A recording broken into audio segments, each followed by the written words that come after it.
Okay, we've heard during the past, yesterday and today, if you attended some of the sessions, I think we've heard a lot about the cloud today.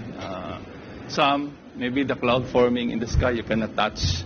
Okay, you don't know, it's evolving. Okay, there are issues concerning the clouds still evolving, data sovereignty, security, many things. Okay, now, but what I plan to share with you is we are down here on Earth, on the ground, okay, and the cloud presents certain benefits to us in the financial industry.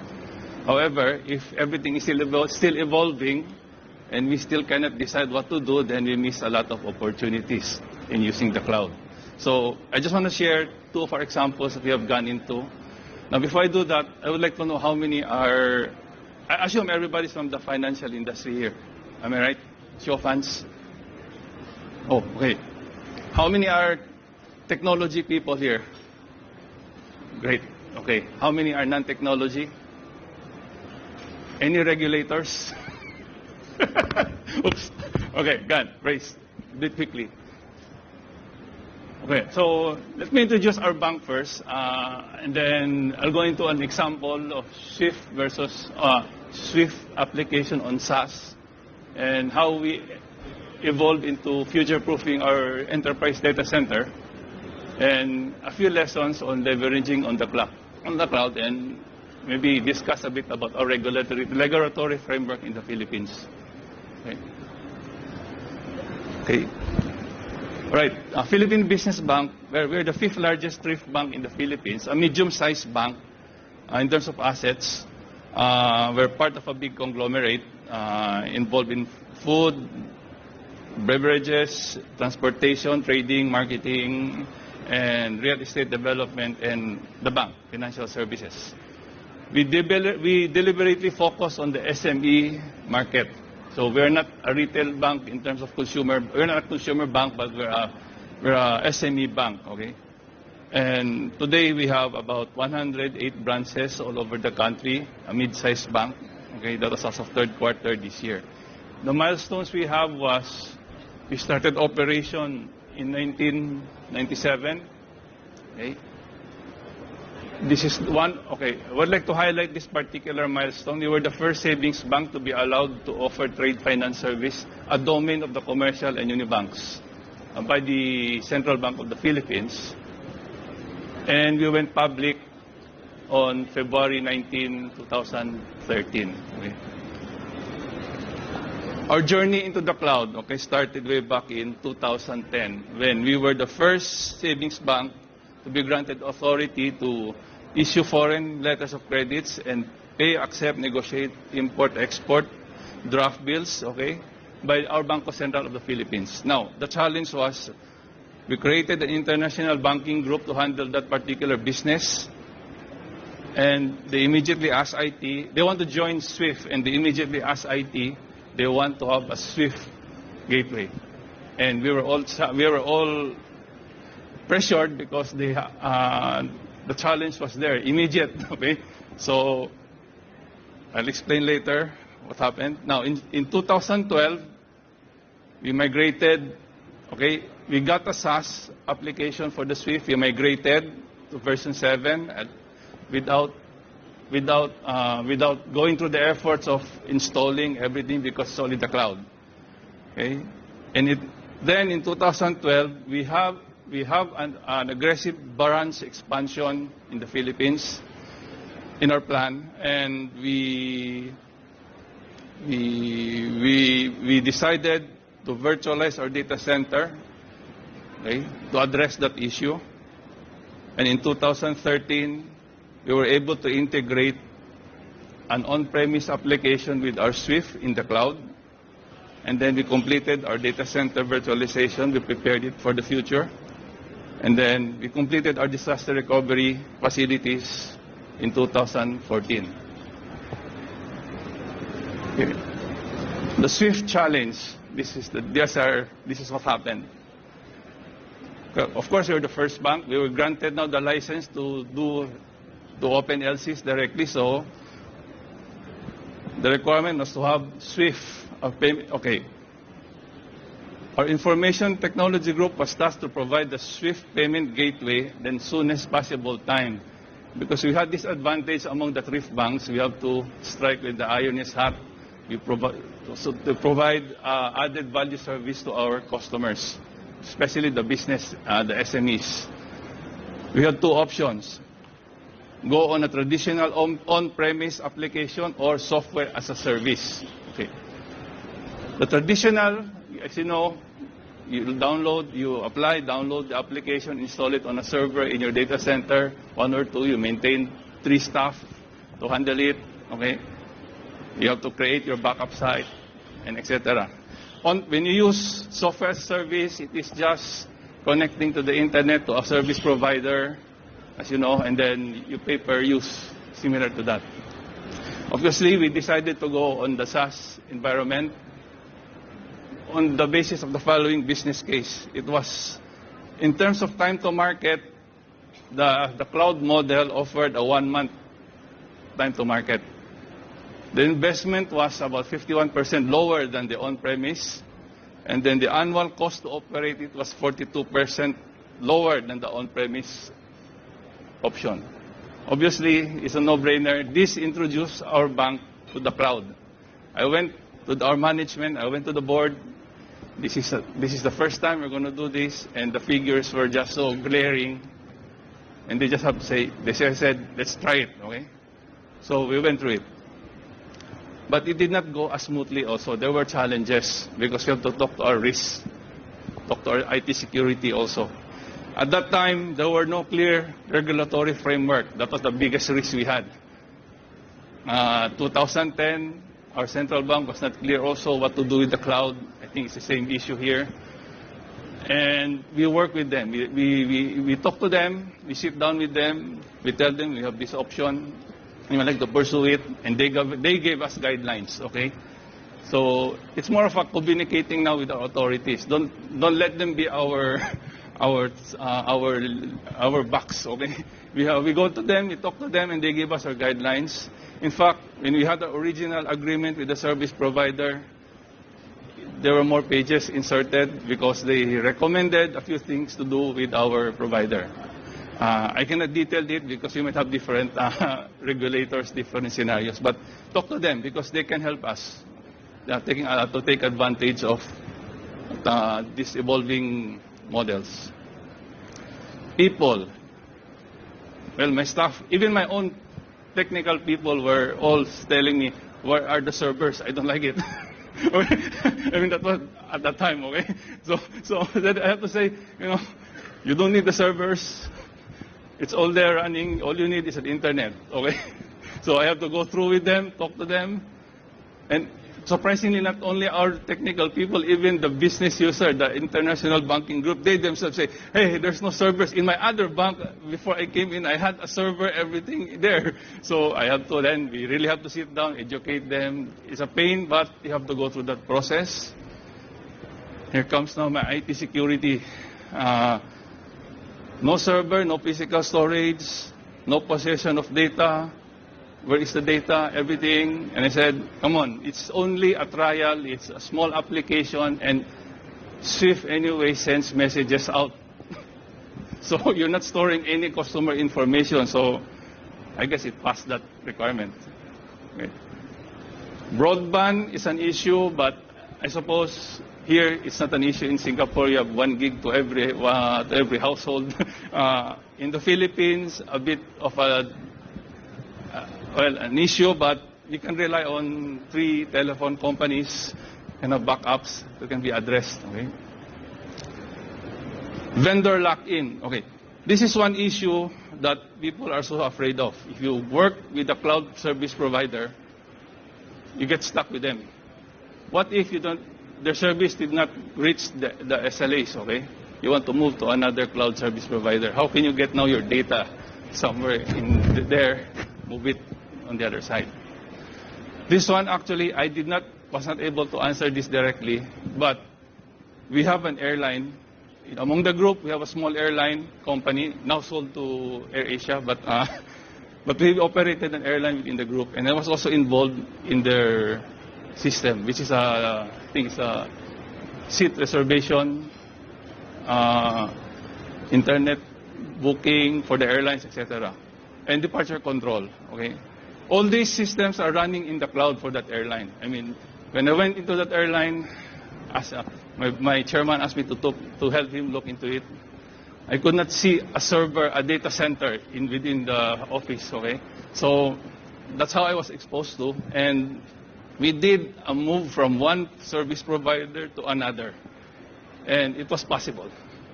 And with that model, I went back to our banking group and told them it's possible. It depends how we work with our vendor. So I guess they were not convinced probably, but they believe in me. Okay, and we went ahead. Business continuity and disaster recovery are in the hands of the provider. Yes. So how sure are we now that there are redundancies, okay, with our service provider? What we did was to visit both the main data center and the disaster recovery center of our service provider, and it was all set up there, and we verified and confirmed. Then they have a disaster recovery, a plan, and in fact we do a yearly test with our service provider. I mean, it's not us who's doing the disaster recovery. They are doing their yearly test, their yearly drills, but we participated in the annual drills. So now what happens if your service provider goes out of business? That's really a big issue. Okay.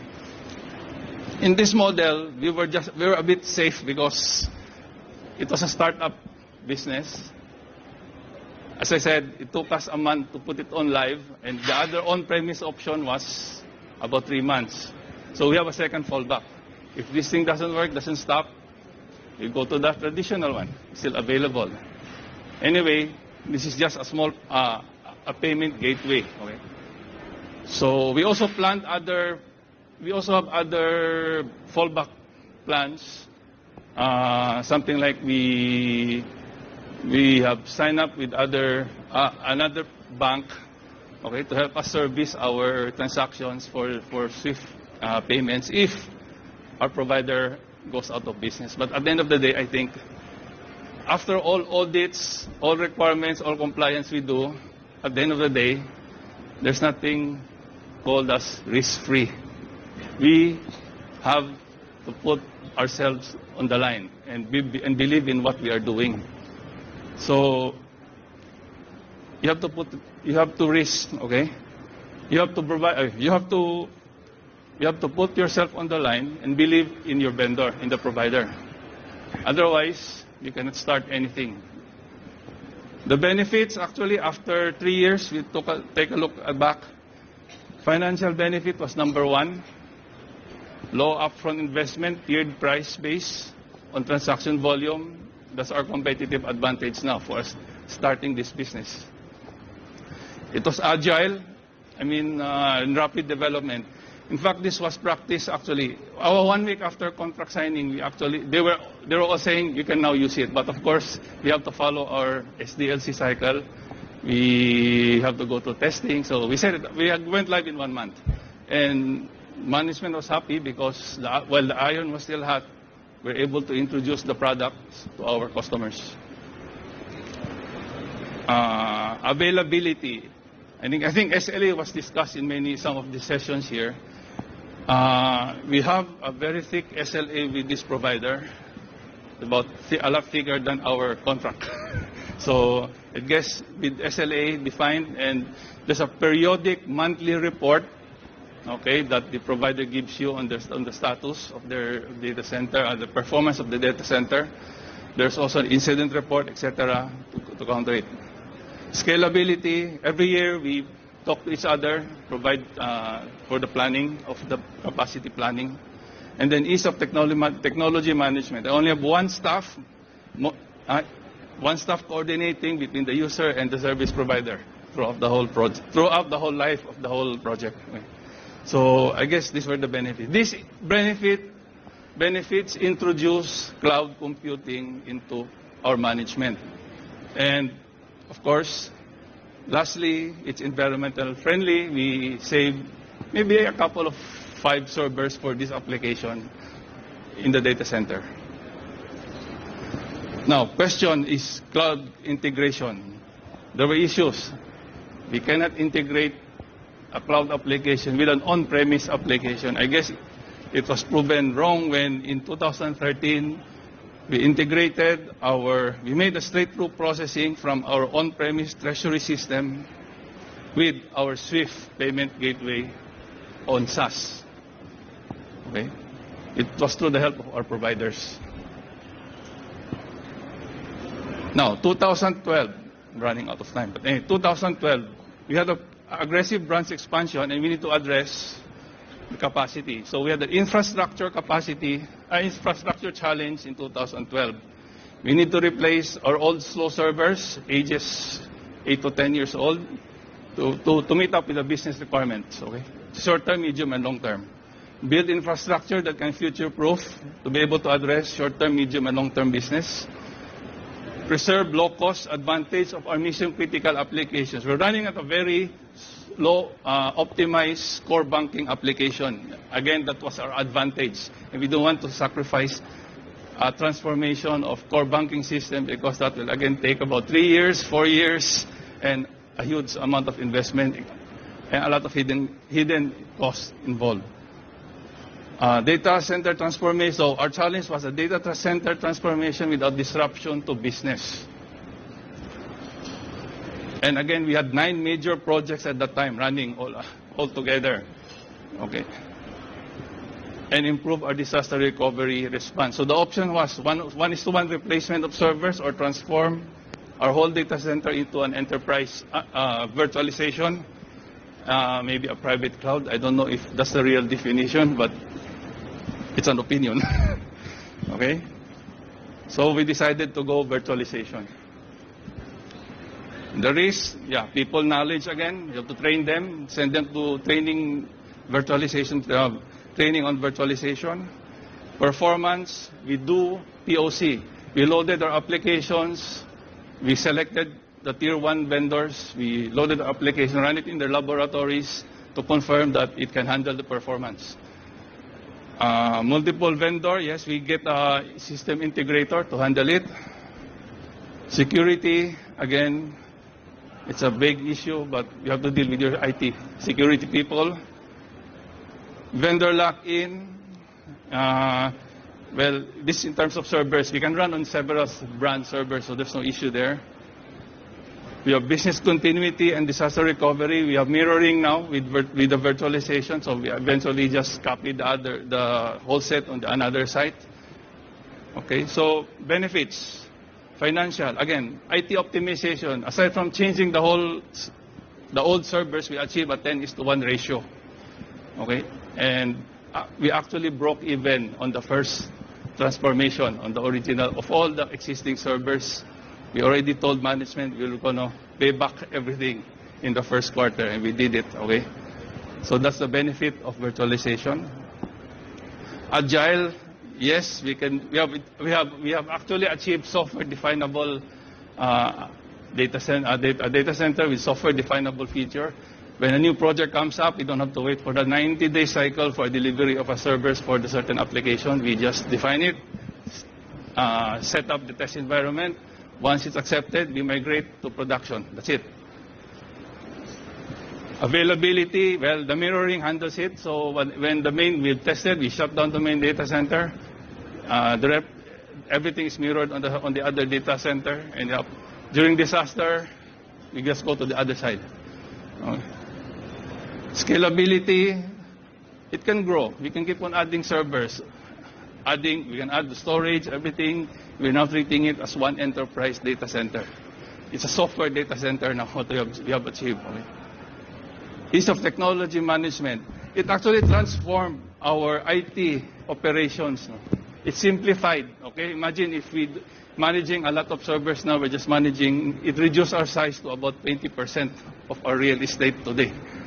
Okay, and it's environmental friendly because lesser servers, lesser energy. Okay, now what lessons do we learn? Virtualization. It's only a technology, but the strategic use of it that transformed and future-proof our data center on an enterprise level without business interruption and maintaining financial advantage, meet short-term, medium, and long-term business. I think it's the transformation process using this technology and the cloud model that really brings out the benefit into an IT infrastructure model. So this is something like a private cloud, the benefits for a private cloud. IT optimization, of course, that's one of the real lessons we learned, because without the cloud, we'll be managing a lot of servers. Okay? Here we can pull all the servers and achieve. We have achieved actually a 10:1 ratio, but I've heard in some other companies that I have known, non-banking companies, they've achieved actually 35:1. This is one very exceptional case. Okay. The bank grew 42% in 2013, so I think the infrastructure change was able to address the expansion of the bank. And then these are the regulatory guidelines. I'm not a representative of our central bank, but just to give an idea, the Philippines has already, the BSP has already provided the guidelines in 2013. Basically, it falls under outsourcing, and that's basically the cloud is an outsourcing model. Okay, and this made everything clear. Private cloud is allowed subject to BSP compliance, so our core banking can be on a private cloud. Community cloud is allowed with prior permission from the BSP. Our Swift SaaS model is running under a community cloud. Okay? And public cloud is only allowed for non-core operations, office productivity, collaboration that do not involve sensitive BSI customer information. Okay? So basically, it goes around this framework for the cloud, okay, in the Philippines, and makes everything clear. So again, with these two models, what I like to impart in this example is that, again, the framework for the cloud is still evolving. It's still up there for me. You cannot touch the cloud, but we need to touch the cloud today to take advantage of the benefits that will bring to add to the business value of our individual companies. So look at the cloud. There are different models available. What is important is the business case. Because you need to have a business case. I have these two business cases I illustrated. It has to address benefits. Now, if your cloud model, then you go look for the cloud model, okay, that will fit your business case. If you cannot find a cloud model that will not fit into the business case, don't go to it. I mean, you don't have to go to a cloud if you don't need it. Okay, so that's basically that's the only message I can give from our experience. And anyway, these models had also gathered some attention. We won a few awards and citations from IDC Financial Insights, Asia Banking and Finance, and I think Global Banking and Finance. So thank you. I hope I was able to share what we have here on Earth, how we can do something today. Okay, thank you.